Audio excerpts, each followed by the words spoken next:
नमस्कार मित्रांनो, इयत्ता चौथी द्वितीय सत्र दररोजचा अभ्यास भाग 5 मध्ये आपल्या सर्वांचं स्वागत आहे। मित्रांनो, यापूर्वीचे सर्व भाग आपल्याला आय बटनावर क्लिक केल्यावर पाहायला मिळतील। त्याचबरोबर डिस्क्रिप्शनमध्ये देखील मी त्याच्या लिंक दिलेल्या आहे, तिथे जाऊन आपल्याला ते व्हिडिओज पाहता येतील। तर मित्रांनो, आता आपला पहिला विषय नेहमीप्रमाणे मराठी आहे आणि आजचा घटक आहे निमंत्रण पत्रिका। तर मित्रांनो, निमंत्रण पत्रिका आपल्या सर्वांना माहिती आहे, बरोबर। एखाद्या घरी जर काही कार्यक्रम असेल तर त्याची निमंत्रण पत्रिका दिली जाते। म्हणजे लग्न असेल तर ती लग्न पत्रिका म्हणजे ती निमंत्रण पत्रिकाच असते, किंवा एखाद्याच्या घरी बारसाचा कार्यक्रम असेल तर त्याची निमंत्रण पत्रिका दिली जाते। वास्तुशांती असेल, म्हणजे जे काही कार्यक्रम असतात त्याची आपण निमंत्रण पत्रिका देतो, बरोबर ना। तर इथे आपल्याला एक शाळेमधली निमंत्रण पत्रिका आपल्याला पाहायला मिळते। तर आता मी ज्या निमंत्रण पत्रिका सांगितल्या मित्रांनो, त्या घरगुती झाल्या। काही मित्रांनो बघा, शाळेमध्ये देखील आपल्या कार्यक्रम होतात। गॅदरिंग असेल तर त्या गॅदरिंगचं आपण निमंत्रण पत्रिका देतो। बक्षीस समारंभ असेल त्याचं निमंत्रण पत्रिका देतो, किंवा एखाद्या संस्थेची मीटिंग असेल किंवा एखाद्या संस्थेचा कार्यक्रम असेल तर ते देखील निमंत्रण पत्रिका देतात। तसं आपल्याला इथे एक निमंत्रण पत्रिका दिलेली आहे, जी शाळेने दिलेली निमंत्रण पत्रिका आहे। तर आपण याचा अभ्यास करायचा आहे, बघूया। पाळंदूरच्या शाळेतल्या विद्यार्थ्यांनी प्रदर्शनाला भेट देण्यासाठी गावकऱ्यांना निमंत्रण दिले आहे। ग्रामपंचायत कार्यालयाजवळच्या सूचना फलकावर चौथीच्या मुलांनी काय लिहिले आहे ते काळजीपूर्वक वाचा। तर मित्रांनो, पाळंदूर गावातली जी मराठी शाळा आहे त्या शाळेमध्ये एक प्रदर्शन भरलेलं आहे, आणि ते प्रदर्शन पाहण्यासाठी गावकऱ्यांना म्हणजे पाळंदूर गावातल्या लोकांसाठी एक निमंत्रण इथे त्यांनी चौथीच्या मुलांनी दिलेलं आहे। त्यांनी ग्रामपंचायत कार्यालयातला जो सूचना फलक आहे कार्यालयाजवळचा, त्या सूचना फलकावर ही निमंत्रण पत्रिका लिहिलेली आहे। आपण वाचून बघूया की कशा पद्धतीने लिहिलेली आहे।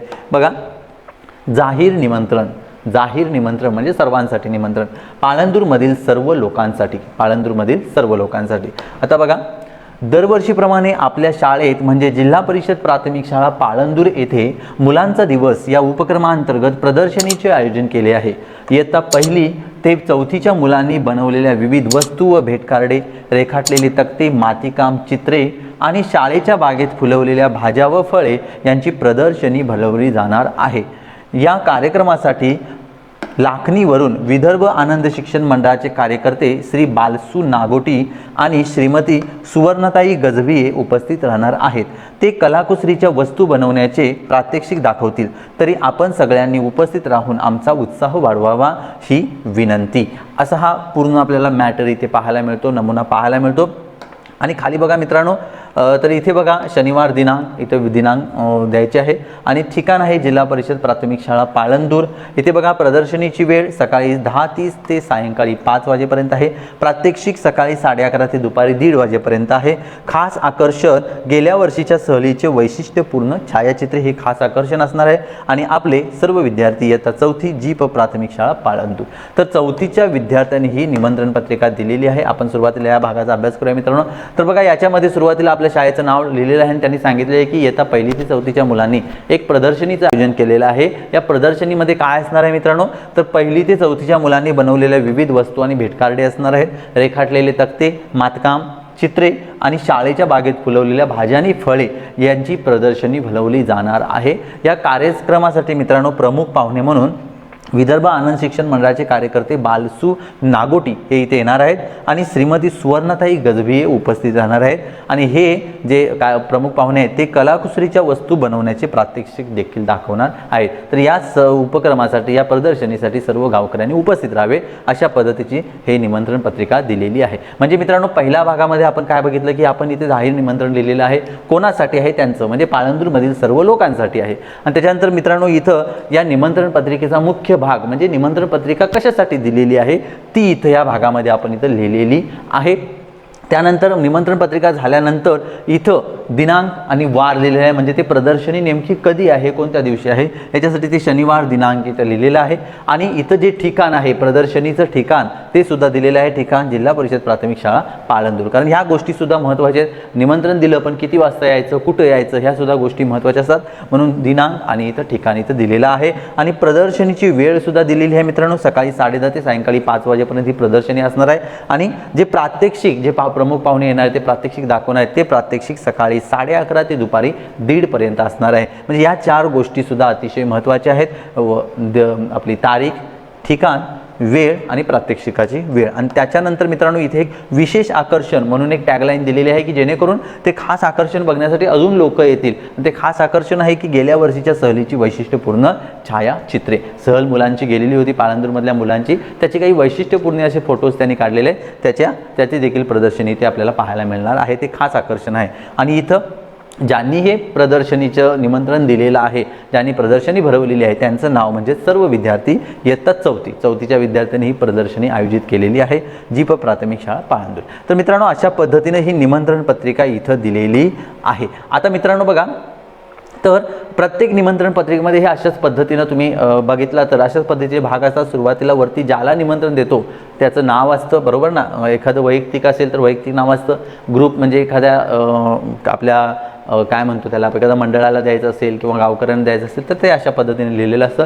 त्यानंतर सर्व महत्त्वाचा नमुना असतो जो काय आपण देतो, कशासाठी हे जो निमंत्रण दिलेलं आहे तो सर्व भाग असतो. त्याच्यामध्ये निमंत्रण पत्रिकेमध्ये तारीख, ठिकाण, वेळ या गोष्टी अतिशय महत्त्वाच्या आहेत. तारीख म्हणजे कोणत्या तारखेला आहे, कोणत्या वारी आहे, कोणत्या ठिकाणी आहे आणि किती वाजता होणार आहे, या 3 गोष्टी अतिशय महत्त्वाच्या आहेत. तर अशा पद्धतीने ही निमंत्रण पत्रिका पाहायला मिळते. तुमच्या घरी जर एखादी निमंत्रण पत्रिका असेल तर तुम्ही नक्की त्याचा अभ्यास करा. ओके, चला. तर अशा पद्धतीने आपण ही निमंत्रण पत्रिका इथे बघितलेली आहे. मित्रांनो आपल्याला सुद्धा एक निमंत्रण पत्रिका तयार करायची आहे. आपण याचा स्वाध्याय जो उद्या बघणार आहोत त्याच्यामध्ये आपण बघणार आहोत की कशा पद्धतीने निमंत्रण पत्रिका बनवायची ते. तर आज आपण काय करायचं मित्रांनो, की अशा पद्धतीची जर एखादी निमंत्रण पत्रिका तुमच्या घरी असेल तर त्याचा आपण अभ्यास करायचा आहे किंवा या पद्धतीने एखादी निमंत्रण पत्रिका बनवण्याचा सराव करायचा आहे. चला, तर याचा आज अभ्यास करा. आपण आता आपल्या दुसऱ्या विषयाकडे जाऊया.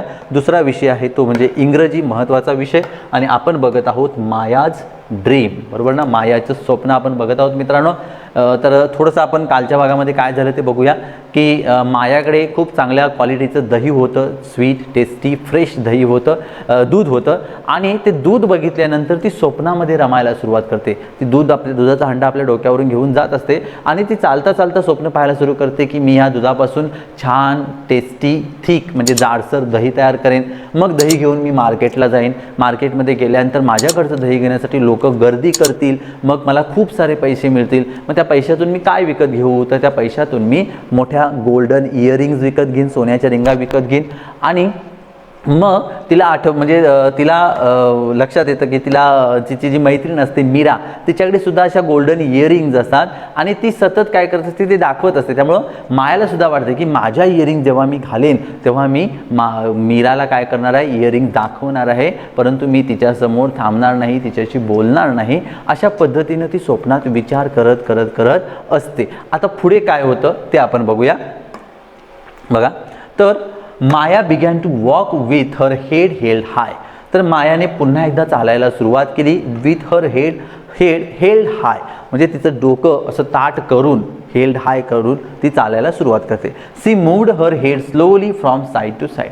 ती आपलं डोकं जे आहे ते स्लोली साईड टू साईड अशा पद्धतीनं ती काय करते, मूव्ह करायला सुरुवात करते. मूव्ह म्हणजे हलवणे. म्हणजे डोक्यावर दही आहे आणि ते अशा पद्धतीनं मुली चालतात बघा, अशा पद्धतीनं जरा ठुमकत ती चालू लागते. ती स्वप्नातच आहे हे लक्षात घ्या. ती आपल्या डोक्यात विचार चालू आहे तिच्या की माझ्या कानामध्ये मोठ्या मोठ्या रिंगा आहेत, माझ्या पाठीमागं मीरा आहे, ती मला बघते आहे, ती माझ्या रिंगांना बघते आहे आणि मी मात्र तिच्यासाठी थांबणार नाही, असं ती स्वप्नात विचार करत चालते. आता बघा, the milk in her pot rolled gently म्हणजे हळूवारपणे, अलगदपणे. जेंटली रोल्ड म्हणजे रोलिंग होणे, घरंगळणे ज्याला म्हणतो रोलिंग. तर ते जे दूध होतं ते हंडा ती असं करत, म्हणजे तिचं डोकं असं हलत होतं, बरोबर ना. ती माया चालताना असं डोकं आपलं हलवत होते, त्यामुळे ते दूधसुद्धा अशा पद्धतीनं हळूहळू रोल होत होतं आणि थोडंसं ते सांडत होतं किंवा बाहेर येत होतं. माया वेंट ऑन ड्रीमिंग. पुन्हा माया काय केली, ड्रीमिंग करायला सुरुवात करते. म्हणजे पुन्हा ती स्वप्नामध्ये घुसते आपल्या, म्हणजे विचार करायला सुरुवात करते. आता when Meera sees my ring she will get a surprise. ती विचार करत आहे की जेव्हा या माझ्या मोठ्या रिंगा मीरा बघेल तेव्हा शी विल गेट सरप्राईज म्हणजे आश्चर्यचकित. तिला आश्चर्याचा धक्का बसेल, कारण आपल्यापेक्षा चांगल्या रिंगा मायाने घातल्या आहेत असं तिला वाटेल, असं ती माया विचार करत जाते. पुढे बघा, शी विल से हो what a lovely rings, wait Maya wait, I want to see your ring. आणि माझ्या कानातील रिंगा बघून मीरा काय म्हणेल, oh what a lovely rings, oh किती सुंदर रिंगा आहेत, किती मस्त रिंगा आहेत तुझ्या, किती छान रिंगा आहेत. आणि ती म्हणेल वेट माया, वेट माया थांब, मला तुझ्या रिंगा बघायच्या आहेत. I want to see your ring. Want to म्हणजे एखादी गोष्ट जर करायची असेल तर वॉन्ट टू वापरतात. आय वॉन्ट टू गो, मला जायचं आहे. आय वॉन्ट टू रन, मला पळायचं आहे. आय वॉन्ट टू ईट, मला खायचं आहे. आय वॉन्ट टू स्लीप, मला झोपायचं आहे. अशा पद्धतीनं. तर wait Maya wait, I want to see your ring, Maya थांब, मला तुझ्या कानातील रिंगा बघायच्या आहेत, माया थांब. अशा पद्धतीनं ती मीरा मायाला हाक मारते. हे सर्व स्वप्नात चालू आहे, हे लक्षात घ्या. मग पुढे बट विल आय वेट, परंतु मी थांबेन का. बट विल आय वेट, परंतु मी थांबेन. ओ नो, नाहीच. हे मीरा विचार करते, की मीरा स्वप्नात विचार करते की माया मला माया विचार करते, मी मीरा म्हटलं की मीरा माझ्या रिंग बघेल आणि म्हणेल अरे वा किती सुंदर रिंग आहेत माया तुझी, थांब माया थांब, मला तुझ्या रिंगा बघायच्या आहेत, परंतु मी थांबेन का. नाही, अजिबात नाही, असा माया विचार करते. वाय शुड आय, मी का थांबलं पाहिजे. शूड म्हणजे पाहिजे. Why should I, does she ever wait for me, ती माझ्यासाठी कधी थांबली आहे का, तिनं माझी कधी वाट बघितली आहे का. अशा पद्धतीचा प्रश्न ती आपल्या मनालाच विचारते. मीराने हाक मारली, परंतु मी थांबलं पाहिजे का. मी थांबणारच नाही. आणि मी का म्हणून थांबावं, कारण ती माझ्यासाठी कधीच थांबलेली नाही. Does she ever wait for me. No, तर ती सुद्धा माझ्यासाठी कधीच थांबलेली नाही, मी सुद्धा थांबणार नाही. असं सगळं विचार करत माया जात असते. I will just toss my head like this, आणि मी फक्त काय करेन, मी माझं डोकं असं फिरवेन किंवा असा झटका देईन.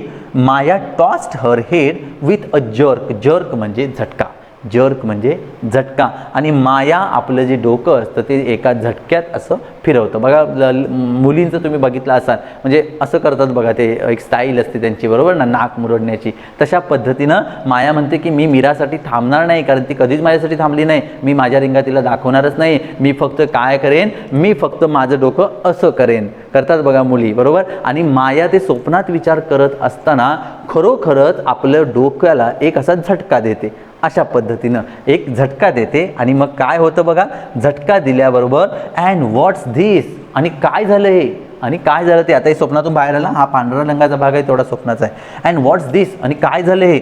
Away flew the pot of milk, out spilled the milk. Away flew, बाजूला उडून गेलं. द पॉट ऑफ मिल्क, दुधाचं भांडं बाजूला उडून गेलं. Out spilled the milk, spilled म्हणजे सांडणे, आणि दूध सगळं सांडून गेलं. तर काय झालं मित्रांनो, स्वप्नामध्ये माया चालत होती अशा पद्धतीनं. स्वप्नात तिला म्हणजे विचार करत असते, मीरा तिला हाक मारते, ती थांब म्हणते, पण माया स्वप्नात विचार करते की मी अजिबात थांबणार नाही मीरासाठी, मी फक्त माझं डोकं असं हलवेन आणि निघून जाईन. आणि स्वप्नात विचार करता करता खरोखरच ती डोकं आपला असं हलवते, झटका देते. त्याबरोबर ते दुधाचं जे भांडं असतं ते तिच्या डोक्यावरून सटकतं आणि खाली पडतं, आणि सर्व दूध सांडून वाया जातं. नो मिल्क, नो दही, नो बटर, नो इयरिंग्स. दूधही नाही, दहीही नाही, बटर लोणी पण नाही, आणि इयरिंग्स पण नाही, कानातल्या रिंगासुद्धा नाहीत. कारण ज्या दुधापासून दही बनवायचं होतं, बटर बनवायचं होतं, पैशातून सोनं घ्यायचं होतं, ते दूधच आता सांडून गेलेलं होतं. तर अशा पद्धतीने मित्रांनो इथे मायाची फजिती झालेली आहे. मायाज ड्रीम हा पाठ इथे आपण बघितला आहे पाठामध्ये.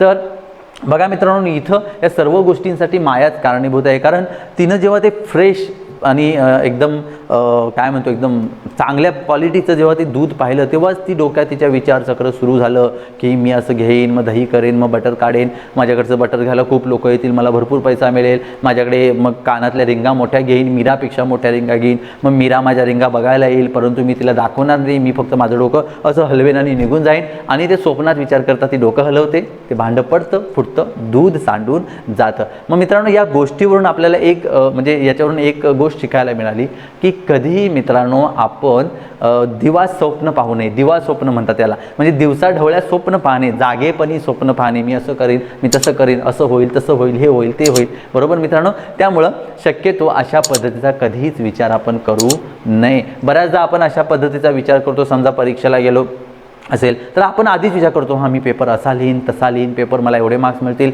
माझ्या मित्रापेक्षा मी पुढे जाईन, मग मला सगळं कौतुक करतील, सगळे मला हे करतील, ते करतील, हे करतील, ते करतील, असा आपण आधीच विचार करतो. आणि ऐन वेळी आपला काय होतो, पेपर कठीण जातो किंवा आपल्या काही मिस्टेक्स होतात. म्हणजे अशा पद्धतीने आपण कधीही दिवा स्वप्न पाहू नये, दिवसा ढवळ्या स्वप्नात रमू नये. तर आपण या मायाच्या गोष्टीवरून आपल्याला शिकायला मिळतं. तर अतिशय चांगल्या पद्धतीची म्हणजे गोष्ट आहे मित्रांनो, आपल्या सर्वांना एक शीख देणारी अशी गोष्ट आहे.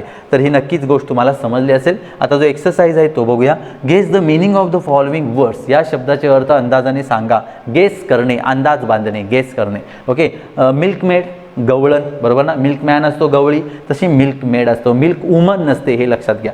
चर्न, चर्न मीन्स घुसळवणे दुधाची. रवी जर असेल, रवीने बघा दूध अशा पद्धतीने घुसळवतात आणि दही घुसळवतात आणि दह्याचं ताक बनवतात, त्याच्यापासून बटर लोणी काढतात तशा पद्धतीनं. जर्क म्हणजे झटका देणे, जर्क म्हणजे झटका. आणि स्पिल्ड म्हणजे सांडणे, स्पिल म्हणजे सांडणे. पुढे बघा. Write the steps in Maya's dream from milk to earring. तर मायाच्या ड्रीममधल्या, मायाच्या स्वप्नातल्या आपल्याला स्टेप्स लिहायचे आहेत, पायऱ्या लिहायच्या आहेत. मिल्कपासून ते इयरिंग्सपर्यंतच्या पायऱ्या लिहायच्या आहेत. मग काय काय येणार बघा. पहिल्यांदा तिच्याकडे मिल्क होतं. Okay. Fresh and sweet milk अशा पद्धतीनं, फ्रेश मिल्क. ओके. त्याच्यानंतर क्रीमी मिल्क होतं actually, fresh and creamy milk. त्याच्यानंतर काय बनवलं तिनं. दुसरी पायरी काय आहे मित्रांनो, मेकिंग टेस्टी अँड थिक दही. थिक दही बनवणे ही दुसरी स्टेप येईल. मेकिंग टेस्टी अँड थिक दही म्हणजे चविष्ट, स्वादिष्ट आणि जाडसर असं दही तयार करणे. तिसरी स्टेप होती काय मित्रांनो, बटर तयार करणे. Making soft butter, soft and fresh butter. Making soft and fresh butter, butter तयार करणे ही तिसरी स्टेप होती. बटर नंतर गोईंग टू मार्केट, बाजारात जाणे ही चौथी स्टेप होती. गोईंग टू मार्केट, बाजारात जाणे. त्याच्यानंतर पाचवी स्टेप काय होती, सेलिंग द बटर. सेल म्हणजे विकणे, बटर विकणे, लोणी विकणे ही पुढची स्टेप होती. त्याच्यानंतर गेटिंग मनी, गेटिंग म्हणजे घेणे, मिळणे. गेटिंग मनी म्हणजे त्याच्या बदल्यात आपण पैसे घेणे. आणि त्याच्यानंतर काय होती step, buying earrings. Buying earring म्हणजे कानातल्या रिंगा विकत घेणे, गोल्डन इयरिंग. तर अशा ह्या स्टेप्स येणार आहेत मित्रांनो, त्या तुम्ही प्रॉपरली लिहायच्या आहेत. पुढे जाऊया मित्रांनो. Choose any 3-4 lines from the story and enact them. Enact करणे म्हणजे सादरीकरण करणे. तर मित्रांनो याच्यातल्या कोणत्याही 3 ते 4 लाईन तुम्ही घ्या आणि ते सादरीकरण करा. म्हणजे but I will wait oh no, परंतु मी, but I will wait oh no, why should I, does she ever wait for me. अशा पद्धतीनं आपण स्वतः मायाच्या जागी जाऊन ते आपण प्रेझेंट करायचं आहे. तर तुम्ही नक्की हे प्रेझेंट इथे करा. चला, तर अशा पद्धतीने मित्रांनो आपण मायाज ड्रीम एक सुंदर स्टोरी इथे पाहिलेली आहे. तुम्हाला सर्वांना ती नक्कीच समजलेली असेल. तर हा जो एक्सरसाइज आहे तो आपण कंप्लीट करायचा आहे. आता आपण आपल्या पुढच्या विषयाकडे जाऊया. पुढचा विषय अतिशय महत्त्वाचा विषय मित्रांनो, मॅथमॅटिक्स. आणि आज आपण मित्रांनो मॅथमॅटिक्समधला नवीन लेसन पाहणार आहोत, फ्रॅक्शन. तर मित्रांनो फ्रॅक्शन्स म्हणजे मराठीमध्ये आपण त्याला अपूर्णांक असं म्हणतो. मित्रांनो आपल्याला नंबर्स माहिती आहेत, 1 2 3 4 5 6 असे 100 1000 असे नंबर्स आहेत, बरोबर. परंतु ज्यावेळी नंबर्स कंप्लीट नसतात, नंबर जेव्हा कंप्लीट नसतात, जे इनकम्प्लीट असतात, मग अशा वेळी काय म्हणायचं. म्हणजे उदाहरणार्थ बघा, तर इथे एक भाकरीचं उदाहरण दिलेलं आहे बघा मित्रांनो. आपण दररोज भाकऱ्या खातो, चपात्या खातो आणि आपल्या घरी आपली मम्मी किंवा आपल्या घरी काय केलं जातं की भाकरीचे 2 तुकडे केले जातात आणि आपण म्हणतो मला अर्धी भाकरी दे, मला पाव भाकरी दे. काही भागामध्ये चतकोर हा शब्दसुद्धा वापरला जातो, बरोबर. मग एका भाकरीचे एक भाकरी असते आणि एका भाकरीचे 2 तुकडे केलेले जातात, बरोबर ना. मग ते 2 भाग होतात मित्रांनो. मग प्रत्यक्ष ते 1 आणि 2 असं आपण मोजायचं नसतं, आपण त्याला अर्धा म्हणतो, बरोबर ना. म्हणजे 2 भाग केलं, या 2 भागापैकी हा एक भाग आणि हा एक भाग, बरोबर ना. म्हणजे हा अर्धा भाग मराठीमध्ये आपल्याला लगेच लक्षात येईल तुम्हाला, हा अर्धा भाग झाला आणि हा अर्धा भाग झाला. तर या अर्ध्या भागालाच इंग्रजीमध्ये हाफ असं म्हटलं जातं, HALF, हाफ. ह्या स्पेलिंग तुम्ही लिहायची आहे, HALF, हाफ. लक्षात घ्या, हाफ म्हणजेच अर्धा. आणि बऱ्याचदा मित्रांनो हाफ हा शब्द आपण आपल्या दररोजच्या रेग्युलर बोलण्यामध्ये पण वापरतो. हाफ घेऊया, हाफ करून घ्या, अशा पद्धतीनं, बरोबर ना. तर हाफ मीन्स अर्धा, बरोबर ना. पण हे जे हाफ म्हणजे अर्धा जे आहे त्याचा प्रत्यक्ष नंबर कसा लिहायचा, म्हणजे नेमकं प्रत्यक्ष काय असतं. तर मित्रांनो ते असं असतं की जेव्हा आपण 2 समान भाग करतो कोणत्याही गोष्टी, त्याच्यातला एक भाग म्हणजेच हाफ असतो. Out of 2 equal parts 1 part is called half. Okay, out of when it is divided into 2 equal parts, each of the parts is 1 half of the whole भाकरी. म्हणजे जेव्हा भाकरीचे 2 समान भागांमध्ये रूपांतर केलं जातं, तुकडे केले जातात, तेव्हा त्याच्यातला प्रत्येक भाग हा त्या भाकरीचा अर्धा भाग असतो. आता समजा मित्रांनो आपण चॉकलेट आणला असेल किंवा कॅडबरी आणला असेल, तर आपण भाऊ बहीण जर असं आपण घरामध्ये दोघं असतो तर आपण अर्ध वाटणी करतो, समान भाग करतो. म्हणजे एखाद्या वस्तूचे 2 समान भाग केले तर त्याच्यातले दोन्ही भाग जे असतात ते त्या पूर्ण वस्तूचे अर्धे भाग असतात, बरोबर ना. म्हणजे कॅडबरीचे 2 भाग केले तर अख्ख्या कॅडबरीचा हा एक अर्धा भाग, हा एक अर्धा भाग. तर याला हाफ असं म्हटलं जातं आणि या हाफलाच फ्रॅक्शन्स असं म्हटलं जातं, कारण हे जे हाफ आहे ते होल आहे का, पूर्ण आहे का, नाही. पूर्ण काय होतं, एक भाकरी हा पूर्ण होता. ओके, 1 भाकरी, 2 भाकरी, 3 भाकरी हे पूर्ण नंबर झाले.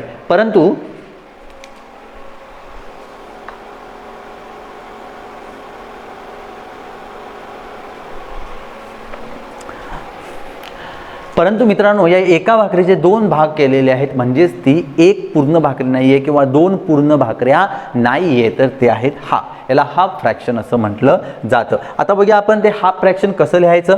तर बघा ना मित्रांनो, इथं when any object is divided into 2 equal parts, then each of the part is 1/2 of that object, 1/2 of the whole is shown by the fraction 1/2. तर बघा इथे एक उदाहरण दिलेलं आहे. इथे एक 1 पूर्ण पार्ट आहे, बार आहे आणि त्याचे 2 समान भाग केलेले आहेत. म्हणजेच या 2 भागातला 2 भाग केले, त्याच्यातला हा एक भाग, हा एक फ्रॅक्शन झाला, आणि 2 भागातला याच्यातला हा एक भाग, हा एक फ्रॅक्शन झाला. म्हणजे जो हाफ फ्रॅक्शन आहे तो अशा पद्धतीनं लिहिला जातो. 2 समान भागांपैकी एक भाग, 2 समान भागांपैकी एक भाग. समजा मित्रांनो, इथं माझ्याकडे एक पेरू आहे, अशा पद्धतीनं थोडासा वाटोळा झाला तो पेरू. आपण असं करूया.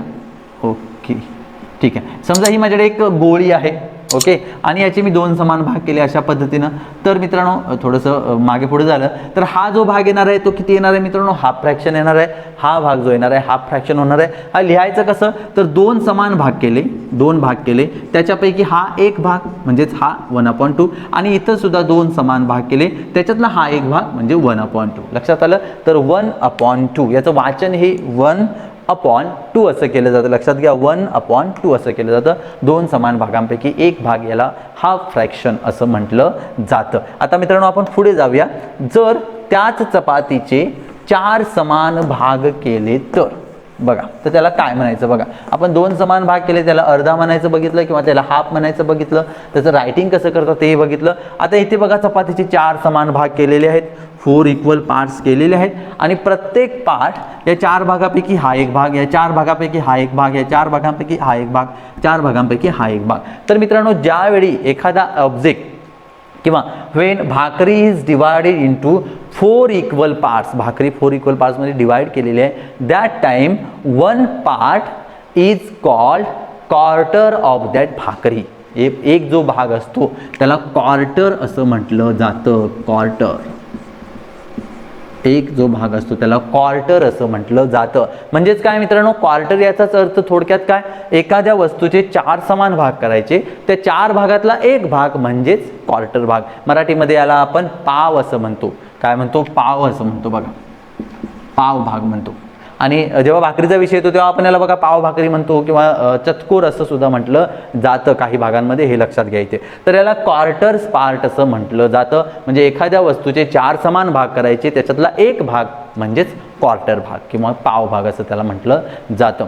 इथे एक उदाहरण दिले बघा. इथे एक बार आहे, त्याच्यातले 4 समान भाग केलेले आहेत. म्हणजेच हा बार म्हणजेच काय आहे, हा भाग 1 2 3 4 4 भागातला एक भाग म्हणून 1/4 आला. हा भाग सुद्धा बघा 4 भागापैकी एक भाग म्हणून 1/4. हा भाग 4 भागांपैकी एक भाग, हा भाग 4 भागांपैकी एक भाग. कारण मित्रांनो, हे सेपरेट 1 2 3 4 असे होत नाहीयेत, हे एक आहे. या एकाचे हे 4 भाग केलेले आहेत, ते लक्षात घ्या. हे 4 जर एकत्र केले तर एक होणार आहे, बरोबर ना, एक होणार आहे. सो तर याला 1/4 असं याचं वाचन केलं जातं. याला क्वार्टर पार्ट असं म्हटलं जातं.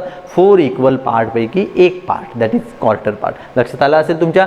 2 इक्वल पार्टपैकी एक पार्ट म्हणजे हाफ पार्ट, अर्धा भाग, आणि 4 इक्वल पार्टपैकी एक पार्ट म्हणजे क्वार्टर पार्ट किंवा पाव भाग असं म्हटलं जातं. चला, तर याचं वाचन आणि लेखन कसं करायचं ते बघूया मित्रांनो. तर याचं वाचन जे आहे, याचं वाचन आहे, आता 1/2 ते घेतो आणि 1/4 घेतो. तर याचं वाचन हे 1/2 असं वाचन केलं जातं. या लाईनला अपॉन असं म्हणायचं, हे लक्षात घ्या. 1/2 किंवा 1/4 अशा पद्धतीने याचं वाचन केलं जातं. किंवा डायरेक्टली याला 1/2 असंही म्हणतात, 1/2, आणि याला 1/4 असंही म्हटलं जातं. ओके, लक्षात आलं. 1/2 किंवा 1/2 आणि 1/4 किंवा 1/4 असं म्हटलं जातं. लक्षात घ्या तुम्ही, हे पाठ असायलाच हवं मित्रांनो. हाफ म्हणजे 1/2, क्वार्टर म्हणजे 1/4. कारण पुढे जेव्हा आपण उदाहरणे सोडवणार आहोत तेव्हा हे भाग अतिशय महत्त्वाचे आहेत. आता याच्यामध्ये मित्रांनो अजून एक भाग येतो की हे जे 2 नंबर्स आहेत यांना सुद्धा वेगवेगळी नावं आहेत. तर मित्रांनो हा जो वरचा जो नंबर असतो हा वरच्या नंबरला न्यूमरेटर असं म्हटलं जातं. न्यूमरेटर असं म्हटलं जातं. मराठीमध्ये याला अंश असं म्हणतात. फक्त एक्स्ट्रा माहितीचं सांगतो, मराठीमध्ये याला अंश असं म्हणतात. आणि हा जो खालचा नंबर जो असतो त्याला डिनॉमिनेटर असं म्हटलं जातं. डिनॉमिनेटर, न्यूमरेटर आणि डिनॉमिनेटर हे बघा इथे सुद्धा दिलेलं आहे. न्यूमरेटर आणि डिनॉमिनेटर, जो वरचा पार्ट असतो त्याला न्यूमरेटर म्हणतात, जो खालचा भाग असतो त्याला डिनॉमिनेटर असं म्हणतात. थोडक्यात काय मित्रांनो, जेवढे भाग केलेले असतात त्या भागांना डिनॉमिनेटर असं म्हणतात. एखाद्या वस्तूचे समजा 4 पार्ट केले तर ते 4 पार्ट म्हणजेच डिनॉमिनेटर म्हणतात. आणि त्या 4 पैकी किती घेतले दॅट इज न्यूमरेटर. जो वरचा भाग असतो तो न्यूमरेटर, हा डिनॉमिनेटर. याच्यामध्ये मित्रांनो 1 हा न्यूमरेटर येणार आहे, हा डिनॉमिनेटर येणार आहे. तर हे दोन्ही शब्द आपण लक्षात ठेवायचे. हे स्पेलिंग 10 ते 20 वेळा तुम्ही लिहायचे आहे आणि पाठ करायचे आहे. न्यूमरेटर मराठीमध्ये अंश म्हणतात, डिनॉमिनेटर मराठीमध्ये छेद म्हणतात, अंश आणि छेद. आणि फ्रॅक्शनची स्पेलिंग देखील आपण 20 टाइम्स लिहायची आहे. FRACTION, फ्रॅक्शन्स म्हणजेच अपूर्णांक मराठीमध्ये ज्याला आपण म्हणतो. आणि हाफ आणि क्वार्टरच्या स्पेलिंग सुद्धा आपण लिहून त्याचा सराव करायचा आहे. तर अशा पद्धतीने मित्रांनो आपण हाफ आणि क्वार्टर फ्रॅक्शन बघितलेले आहेत. मित्रांनो आपण पुन्हा एकदा हे प्रॉपरली समजून घ्या.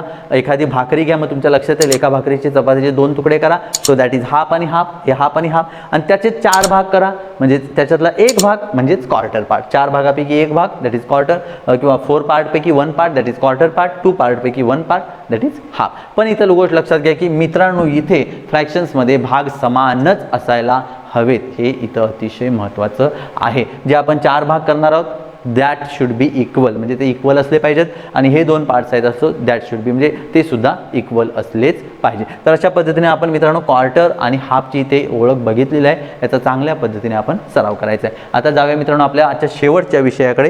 आणि तो शेवटचा विषय आहे मित्रांनो परिसर अभ्यास. आणि आज आपण मित्रांनो नकाशा आणि खुणा या पाठाचा इथे अभ्यास करणार आहोत. पहिला जो भाग आहे याच्यातला तो इथे पाहणार आहोत मित्रांनो. तर आपण यापूर्वी मित्रांनो नकाशाची मागील पाठामध्ये ओळख बघितलेली आहे. दिशा आणि नकाशा, दिशा चक्राचा अभ्यास केलेला आहे. नकाशामध्ये प्रमाण कसं महत्त्वाचं असतं ते देखील पाहिलेलं आहे. ओके, चला तर आज आपण नकाशा आणि खुणा बघणार आहोत. इथे आपल्याला काही करून पहा म्हणून ॲक्टिव्हिटी दिलेली आहे बघा. तुमच्या शाळेच्या घराच्या आजूबाजूला असणाऱ्या परिसराचे नीट निरीक्षण करा. तुमच्या घराच्या भोवती जो परिसर आहे, परिसर म्हणजे सगळं जे तुमच्या डोळ्यांना दिसतं ते सर्व परिसरामध्ये येतं. आणि शाळेचा परिसर म्हणजे शाळेच्या भोवतालचं सगळं, शाळेचा परिसर. तुम्हाला जे शक्य आहे ते तुम्ही करा. तुमच्या घराभोवतालचा परिसर बघायचा असेल त्याचं निरीक्षण करा, किंवा शाळेभोवतालचा परिसर असेल तर त्याचं निरीक्षण करा. या परिसरात दिसणाऱ्या विविध गोष्टींची काळजीपूर्वक यादी तयार करा. तर तुमच्या परिसरात दिसणाऱ्या ज्या गोष्टी आहेत त्यांची काळजीपूर्वक यादी करा. तर हा भाग तुम्ही करायचा आहे. उदाहरणार्थ आता माझ्या शाळेचा, आता मी शाळेचा जर माझा विचार केला तर माझ्या शाळेच्या आजूबाजूला काय काय बघा, झाडे दिसतात मला, प्राणी दिसतात, झुडपे दिसतात, माती दिसते, दगड दिसते, विहिरी दिसतात, ओढा दिसतो, त्याच्यानंतर डोंगर दिसतो, ढग दिसतो, बरोबर ना. हे सगळ्या गोष्टी, सूर्य दिसतो, ज्या गोष्टी तुम्हाला आपल्या आजूबाजूला दिसतात त्या सगळ्या गोष्टींची आपण यादी प्रॉपरली करायची आहे. ओके, तर ह्या याद्या तुम्ही तयार करायच्या आहेत. आता इथं मित्रांनो आपल्याला एक परिसराचं चित्र दिलेलं आहे, म्हणजे एक चित्र सहज दिलेलं आहे बघा. तर याच्यामध्ये कोणकोणत्या गोष्टी दिसतात ते आपण बघूया. इथे बघा मित्रांनो मस्त एक सुंदरशी नदी आहे, 2 टेकड्या आपल्याला पाहायला मिळतात, त्याच्यानंतर आजूबाजूला दाट झाडी पाहायला मिळतात, इथे एक शाळा पाहायला मिळते, काही मुलं पाहायला मिळतात, एक विहीर आहे, एक घर आहे, एक झाड आहे, एक पाण्याची टाकी सुद्धा आहे. या गोष्टी या परिसरात पाहायला मिळतात. आता बघा मित्रांनो वरील चित्रामध्ये 8 वेगवेगळ्या गोष्टी दाखवलेल्या आहेत. यातील काही गोष्टी मानवाने स्वतः तयार केलेल्या आहेत, तर काही गोष्टी निसर्गतः तयार झालेल्या आहेत. त्याची वर्गवारी खालील प्रमाणे, इथं त्याची वर्गवारी दिलेली आहे बघा मित्रांनो. तर मित्रांनो या परिसरामध्ये आपल्याला ज्या गोष्टी दिसतात त्याच्यातल्या काही गोष्टी या मानव निर्मित आहेत, म्हणजे माणसाने स्वतः तयार केलेल्या आहेत, आणि काही गोष्टी या निसर्गतः तयार झालेल्या आपल्याला पाहायला मिळतात. त्याची इथं वर्गवारी केलेली आहे बघा. या मगाच्या परिसरातल्या जी नदी, झाड, डोंगर आणि गवत आहे ते निसर्गतः असलेलं आहे, बरोबर ना. निसर्ग निर्मित आहे ते, नदी निसर्ग निर्मित आहे, झाड, डोंगर आणि गवत हे सर्व निसर्ग निर्मित आहे. आणि मानव निर्मित काय काय होतं बघा, शाळा, पाण्याची टाकी माणसानं बनवलेली होती, घर माणसानं बनवलेलं होतं आणि विहीरसुद्धा माणसाने बनवलेली होती, शाळासुद्धा माणसाने बनवलेली होती. तर तुमच्या परिसरातील सुद्धा तुम्ही जी यादी आता केलेली आहे तुमच्या घराच्या आजूबाजूच्या परिसराची किंवा शाळेच्या परिसराची, त्यामधली तुम्ही काय करायचं आहे, निसर्गता कोणत्या गोष्टी आहेत आणि मानवाने निर्माण केलेल्या कोणत्या गोष्टी आहेत त्या गोष्टींचे असे सेपरेट वर्गवारी तयार करायची आहे. तर कोणत्याही परिसरामध्ये या दोन प्रकारच्या गोष्टी असतात. काही गोष्टी असतात त्या निसर्गताच असतात आणि काही गोष्टी असतात त्या मानवाने केलेल्या असतात. आता माझ्या शाळेच्या परिसराचा विचार केला तर शाळा मानवनिर्मित आहे, कारण ती माणसानं बांधलेली आहे. मी ओढ्याचा विचार केला, ओहोळ, तर ते निसर्ग निर्मित आहे. झाडं निसर्ग निर्मित आहे, भलेही झाडाला माणसानं लावलेलं असेल परंतु ते निसर्ग निर्मितच असतं.